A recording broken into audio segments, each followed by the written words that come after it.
सोनम वांगचुक यांच्या समर्थनार्थ राष्ट्रवादी शरद पवार पक्षाचं जोरदार आंदोलन. सोनम वांगचुक यांचं उपोषण दडपशाहीने मोडीत काढण्याचा प्रयत्न करणाऱ्या तसंच संसदेवर मोर्चा काढणाऱ्या केंद्र सरकारच्या निषेधार्थ राष्ट्रवादी काँग्रेस शरद पवार पक्षाचे राष्ट्रीय सरचिटणीस डॉक्टर जितेंद्र आव्हाड यांच्या मार्गदर्शनाखाली जिल्हाध्यक्ष मनोज प्रधान यांच्या नेतृत्वाखाली जिल्हाधिकारी कार्यालयासमोर जोरदार आंदोलन करण्यात आलं.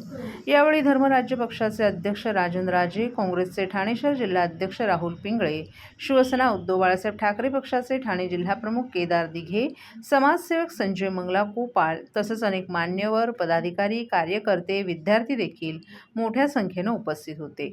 सोनम वांगचुक यांचं उपोषण संपवण्यासाठी केंद्र सरकारनं न्यायालयाच्या आदेशाचं कारण पुढे करत त्यांना जबरदस्तीने रुग्णालयात दाखल केलं. वांगचुक यांनी आपलं उपोषण सुरूच ठेवलंय. याच ठिकाणी अभिजित दिपके यांनाही मारहाण करण्याचा प्रयत्न करण्यात आला होता. शिवाय संसदेवरील मोर्चा काढणाऱ्या तरुणांवर लाठीचार्जही करण्यात आला. हा प्रकार हुकुमशाहीची नांदी असल्याचा आरोप करत हे आंदोलन करण्यात आलं. यावेळी आंदोलकांनी केंद्र सरकारच्या विरोधात जोरदार घोषणाबाजी केली. या आंदोलनात विविध सामाजिक संघटना, विद्यार्थी, विरोधी पक्षांचे कार्यकर्ते देखील सहभागी झाले होते. यावेळी सोनम वांगचुक यांची वेशभूषा केलेल्या कार्यकर्त्याला पांढऱ्या चादरीत गुंडाळून पळवून नेत प्रतिकात्मक निषेधही करण्यात आला. यावेळी डॉक्टर जितेंद्र आव्हाड यांनी 1973 साली बिहारमध्ये आणि गुजरातमध्ये विद्यार्थ्यांनी आंदोलन केल्याचं सांगितलं. ते आंदोलन पेटलं आणि त्यामध्ये इंदिरा गांधींचा पराभव झाला. तुम्ही या देशामध्ये तियानमेन स्क्वेअर करू नका. विद्यार्थ्यांवर गोळ्या झाडल्या, लाठीचार्ज केला की काय होतं हे संपूर्ण चीननं पाहिलं होतं. तुम्ही विद्यार्थ्यांना दाबायला जाऊ नका. भगतसिंग यांचं वय 27 होतं तर राजगुरू आणि सुखदेव यांचं वय 26 वर्ष होते.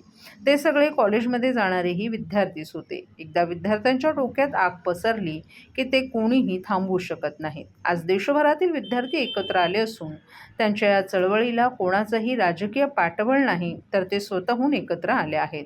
आपल्या जीवनाशी खेळणाऱ्यांना सहन का करायचा असा सवाल विद्यार्थी करत आहेत. हा आगोडो उसळलाय. आता देश वाचवण्यासाठी संघर्ष सुरू झाला असल्याचंही त्यांनी सांगितलं. दरम्यान आजचं हे आंदोलन आहे ते खऱ्या अर्थानं अभूतपूर्व आंदोलन असल्याचं मनोज प्रधान यांनी सांगितलं.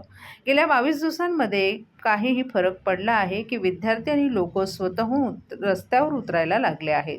आज आंदोलन सर्वपक्षीय नेत्यांचं होतं, परंतु आज इतके विद्यार्थी इथे स्वतःहून आले आहेत ते बघून खरंच बरं वाटलं. म्हणजे आता लोकांना कळायला लागलंय की 12 वर्ष जे ते झेलतायत त्यांच्या विरोधात आता ते चूप बसणार नाहीत. ते रस्त्यावर उतरायची त्यांनी तयारी केली आहे आणि त्याचं हेच प्रतीक आज इकडे बघायला मिळत असल्याचंही प्रधान यांनी सांगितलं.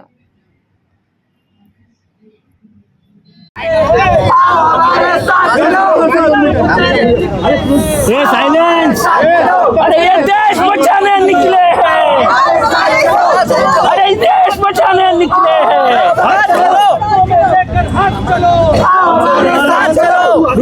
सर आज आंदोलनकर्त्यांवरती लाठीचार्ज झालेला आहे. सकाळी लाठीचार्ज झालेला आहे. आंदोलनकर्ते संसद भवनावरती कूच करत होते, त्यांच्यावर देखील लाठीचार्ज झालेला आहे. एकीकडे सोनम वांगचुक यांना जबरदस्त. हे बघा, या देशाचा इतिहास आहे की तुम्ही आंदोलन दाबायला जाल ते आंदोलन वणव्यासारखं पसरेल. जे टायनामन स्क्वेअरला झालं चायनामध्ये, विद्यार्थ्यांना गोळ्या घालण्यात आल्या, तसाच प्रकार भारतात सुरू आहे. विद्यार्थी कशासाठी भांडतायत? पेपर लीकमुळे त्यांचं आयुष्य उद्ध्वस्त झालं आहे. आज MPSCच्या घोटाळ्यामुळे लाखो आपल्या ग्रामीण तरुणांच्या जवळजवळ ते मृत्यूकडे ढकलले गेले. आता याच्या विरुद्ध बोलायचं नाही का? तो बोलला की देशद्रोही, असं नाही होत. त्यांची मागणं योग्य आहे की कोणीतरी जबाबदारी घ्यावी पेपर लीकची. पुण्यामध्ये पकडले गेलेले सगळे टीचर्स कोण आहेत? ते काय त्यांची अण्णावं?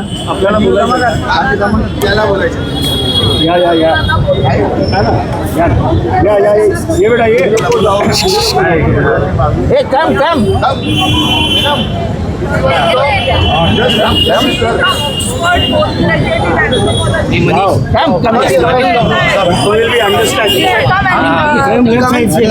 ही ऑक्सफर्डची विद्यार्थिनी आहे आणि आज तुम्हाला कळत असेल की ही मुलगी असो हा मुलगा असो हे कुठल्याही राजकीय संघटनेचे नाही आहेत.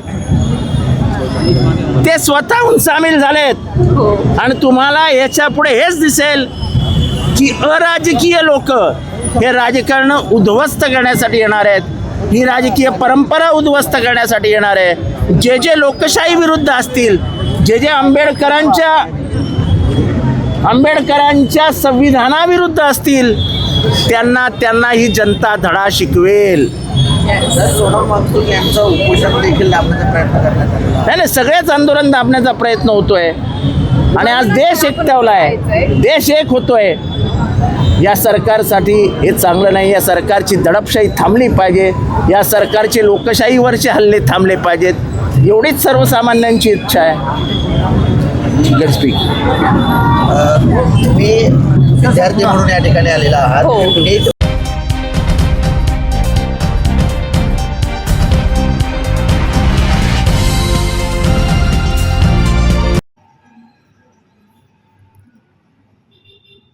ठाणे शहर दैनिक पत्रकार संघाच्या अध्यक्षपदी दिलीप शिंदे तर कार्याध्यक्षपदी दीपक शेलार यांची नियुक्ती.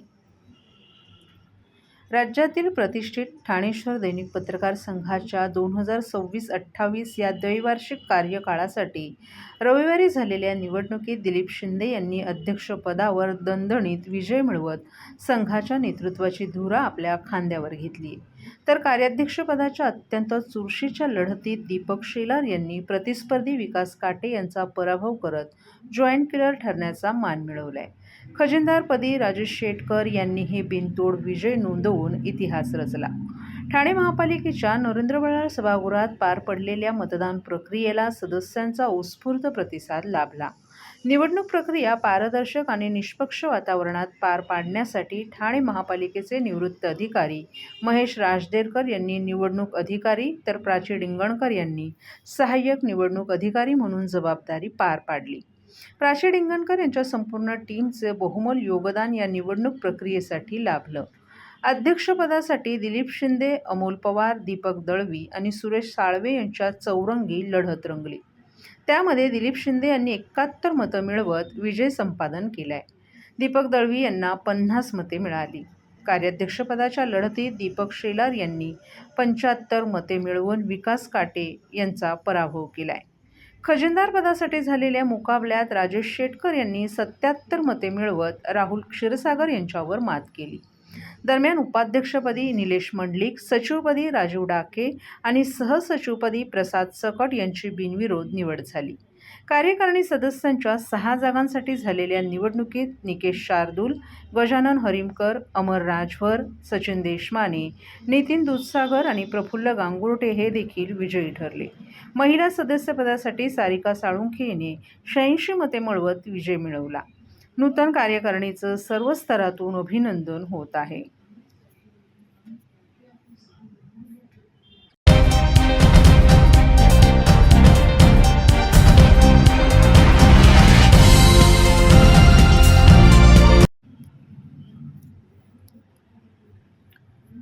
महाराष्ट्र प्रदेश काँग्रेस कमिटी अनुसूचित जाती विभागाचे उपाध्यक्ष, ठाणे महानगरपालिका शिक्षण मंडळाचे माजी उपसभापती, निष्ठावंत काँग्रेसी नंदकुमार मोरे यांना वाढदिवसाच्या हार्दिक शुभेच्छा.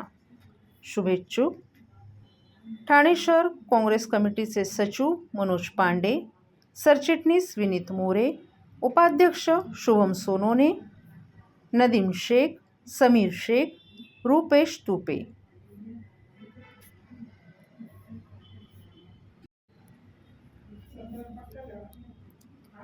ठाणे महापालिकेच्या 2026-27च्या अर्थसंकल्पात महासभेने सुमारे 1,300 कोटी रुपयांची वाढ प्रस्तावित केली असून प्रत्येक नगरसेवकाला प्रभाग विकासासाठी वार्षिक 1,52,00,000 रुपयांचा निधी देण्याची तरतूद करण्यात आली आहे. या निर्णयामुळे शहरातील प्रभागांमधील विकास कामांना मोठी चालना मिळण्याची शक्यता असून महापालिकेचा अर्थसंकल्प 7,500 कोटी रुपयांच्या पुढे जाणार आहे. फेब्रुवारी 2026 ठाणे महापालिकेची निवडणूक झाल्यानंतर राजकीय सत्ता संघर्षामुळे स्थायी समिती आणि विषय समित्यांची स्थापना अद्याप झाली नाही. दरम्यान महापालिका आयुक्त सौरभ राव यांनी 23 मार्च रोजी 6,221 कोटी 12 लाख रुपयांचा अर्थसंकल्प महासभेत सादर केला होता. 31 मार्च रोजी तो मंजूर झाला असला तरी त्यात आवश्यक फेरफार न झाल्यानं अंमलबजावणी रखडली होती. नव्या नगरसेवकांकडे प्रभागातील विकास कामांसाठी स्वतंत्र निधी नसल्याने त्यांच्यात नाराजीचं वातावरण होतं. मात्र आता महासभेने अर्थसंकल्पात सुमारे 1,300 कोटी रुपयांची वाढ प्रस्तावित केली असून त्यातून प्रत्येक नगरसेवकाला प्रभाग विकासासाठी वार्षिक 1,52,00,000 रुपयांचा निधी उपलब्ध करून देण्याची तरतूद करण्यात आली आहे. तसंच महापौर, सभागृह नेते, विरोधी पक्षनेते आणि अन्य पदाधिकाऱ्यांच्या विकास निधीतही वाढ करण्यात येणार आहे. 2022 मध्ये महापालिकेत प्रशासकीय राजवट लागू होण्यापूर्वी प्रत्येक नगरसेवकाला सुमारे 80 लाख रुपयांचा विकास निधी मिळत होता. आता त्यात सुमारे 70 लाख रुपयांची वाढ करण्यात आली आहे. बांधकाम साहित्याच्या वाढत्या किमती आणि महागाईमुळे विकास कामांचा खर्च मोठ्या प्रमाणात वाढल्यानं ही वाढ आवश्यक असल्याचं नगरसेवकांचं मत आहे. वाढीव निधीमुळे प्रभागातील रखडलेली कामं गतीनं पूर्ण करता येतील असा विश्वासही त्यांनी व्यक्त केला आहे.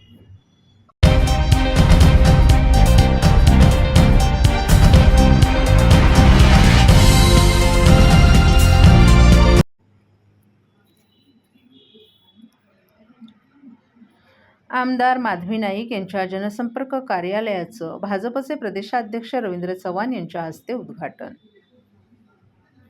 भारतीय जनता पार्टीच्या विधान परिषदेतील आमदार ॲडव्होकेट माधवी संजय नाईक यांच्या जनसंपर्क कार्यालयाचं भाजपचे प्रदेशाध्यक्ष रवींद्र चव्हाण यांच्या हस्ते शनिवारी उद्घाटन करण्यात आले.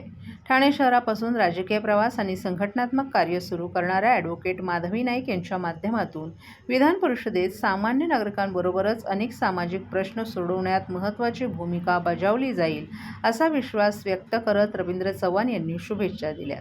भाजपतर्फे विधान परिषदेच्या सदस्यपदी ॲडव्होकेट माधवी नाईक यांची निवड करण्यात आली. माधवी नाईक यांनी ठाणे महापालिकेत नगरसेवक म्हणून राजकीय कारकिर्दीला सुरुवात केली होती.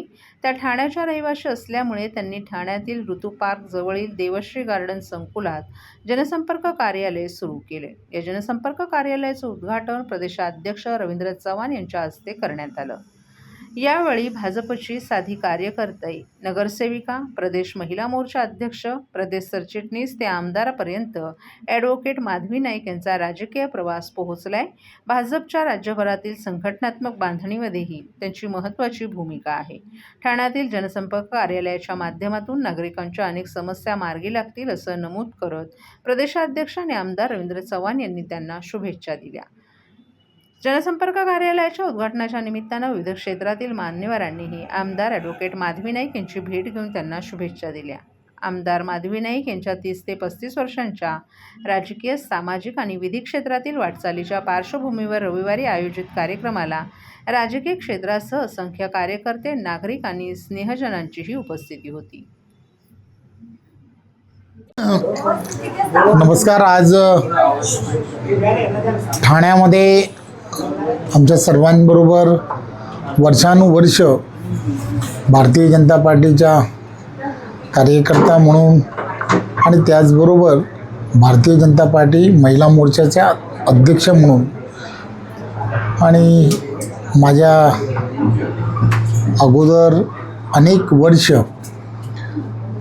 भारतीय जनता पार्टीच्या राजकारणामध्ये सक्रिय असणाऱ्या अशा एक कार्यकर्त्या म्हणून पूर्ण महाराष्ट्र प्रवास ज्यांचा झाला आहे. महाराष्ट्रातील कार्यकर्त्यांबरोबर अनेक वर्ष संघटनात्मकदृष्ट्या त्यांनी केलेली एक वेगळ्या पद्धतीची असणारी संघटनात्मक एकजूट ज्याला म्हणतो, संघटनेमध्ये केलेलं भरीव काम आणि त्यामुळे त्यांना मिळालेली एक नवीन संधी.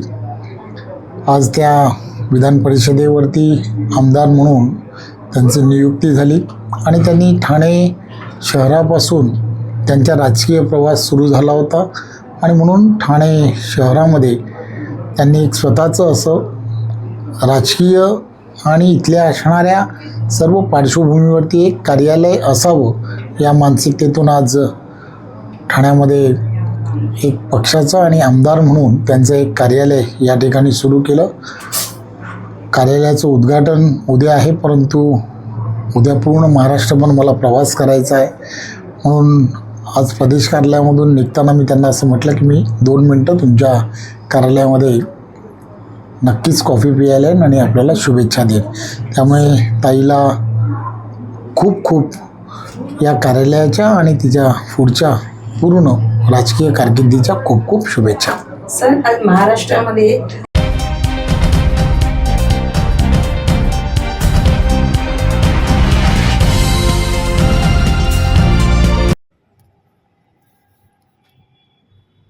यंदाच्या मान्सूनमध्ये अवघ्या 10 दिवसात ठाणे शहरात 1273 मिलीमीटर पावसाची नोंद झाल्यानं ठाणे महापालिकेच्या आपत्ती व्यवस्थापन विभागासमोर अभूतपूर्व आव्हान उभं राहिले.